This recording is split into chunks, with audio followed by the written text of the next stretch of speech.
Assalamualaikum warahmatullahi wabarakatuh. Halo teman-teman semuanya, selamat datang di YouTube channel Lita Budianti. Pasti nungguin video selanjutnya deh.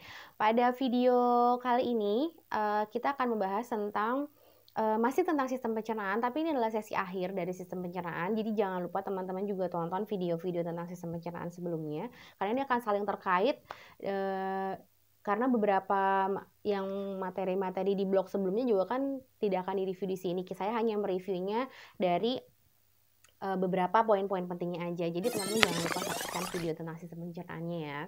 Ini bab 11. Di sini jangan lupa ada terdiri 10 blok, kemudian ada K25 sampai dengan K28 yang disediakan oleh ICD memiliki karakter keempatnya. Kemudian terdapat 5 kategori A-series Deiger dalam bab ini. Di sini juga saya sertakan ada ketentuan dari IFHIMA tahun 2018 tentang penggunaan dari bab tentang sistem pencernaan. Kalau untuk yang, ini yang sistem pencernaan dimulai di halaman 487.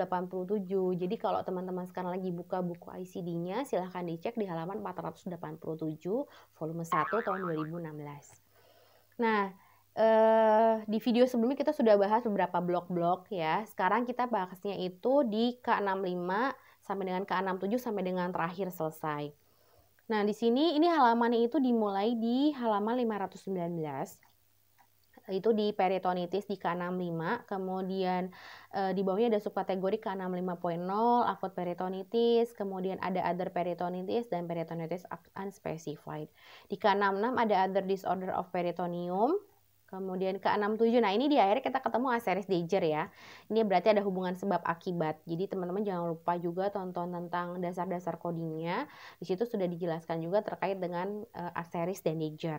Penggunaannya kapan? Kemudian nanti video sebelumnya ada di deskripsi di bawah ya. Jadi teman-teman silahkan cek, cari apa yang teman-teman mau jadikan sebagai referensi, karena semua video dalam channel ini tuh selalu terkait. Jadi teman-teman jangan lupa juga nonton di video-video sebelumnya.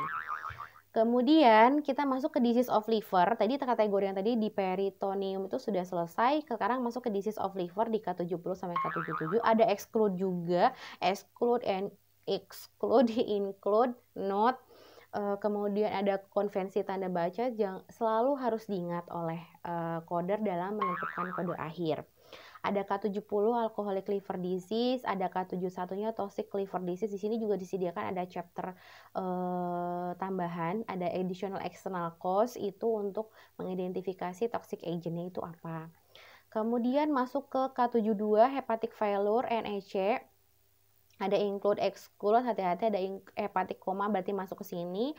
Tapi kalau untuk alcoholic hepatic failure berarti tidak masuk sini. Itu contoh bacanya seperti itu. Ada K73 chronic hepatitis NEC. Ada K74 fibrosis and cirrhosis of liver. K75-nya other inflammatory liver disease. Masuk ke, ini ada beberapa subkategori di bawah yang K75 tadi, dari mulai K75.0, K75.1, K75.2, K75.3, K75.4, K75.8, K75.9. Ini kalau bisa dibaca juga sebenarnya K75.9 juga nggak apa-apa.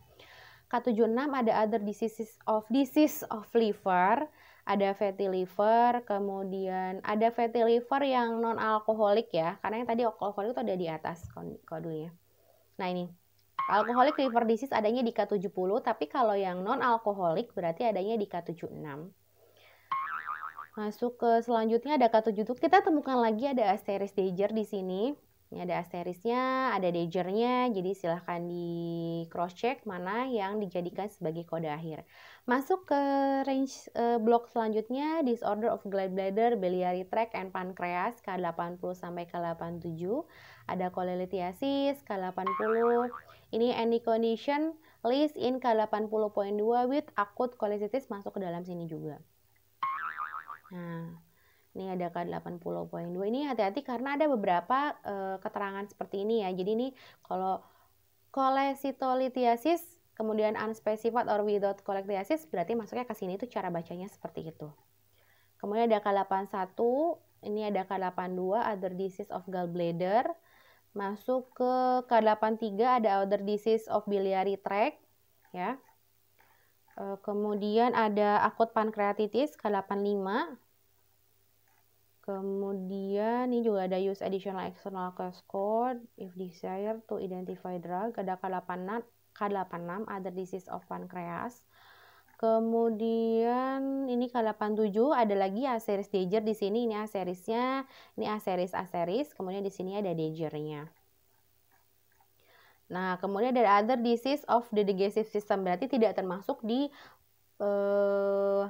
blok sebelumnya yang sudah dibahas. Ini misalnya intestinal malabsorption, K90, ini juga ada di sini. Kemudian K91-nya post procedural disorder of digestive system, NEC. Jadi ini bisa jadi ada tindakan post procedural ya. Jadi setelah tindakan tentunya misalnya vomiting following gastrointestinal surgery. Jadi muntah mengikuti pembedahan pada gastrointestinal. Kemudian ada K91 post gastric surgery syndromes, ada K92 langsung ke blok selanjutnya, other disease of digestive, ada hematemesis, ada melena. Hati-hati ya, ini ada dua. Kadang-kadang orang kalau bilang oh ada hematemesis melena nih, padahal sebenarnya ada hematemesis sendiri, ada melena sendiri. Ada exclude-nya. Kalau occult blood in feces berarti ada termasuk darah di dalam fesesnya, berarti kategorinya pindah ke R19.5 karena dia exclude di K92.1. Terakhir adalah K93, ada aseris juga. Ada aserisnya, ini kayak K93.1